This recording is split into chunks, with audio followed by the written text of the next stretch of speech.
Hi, Brian Dacey, General Sales Manager, Worldwide RV. Wow, the Labor Day 2023 Blowout has been a huge success. It's been crazy here. Sold 21 MMLs, all of them are gone. Sold 212 QBWs, gone. But there's still plenty of time left.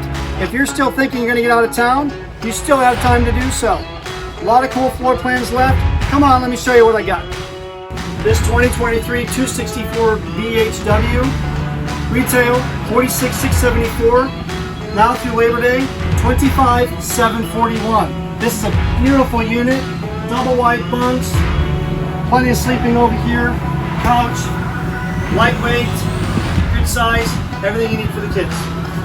This 173 MRB, 4,100 pounds, lightweight, great couples camper. Retail on it's $52,280. Now through Labor Day weekend, $26,741. Maybe a Red Hawk 24B is in your future.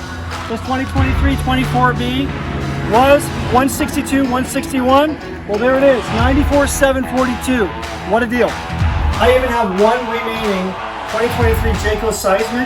This is the popular one. This has the 15-foot garage. It's the seismic 3815. $178,782 is retail. Online, $104,741. Come on down. It's hot outside. Let's get you out of town.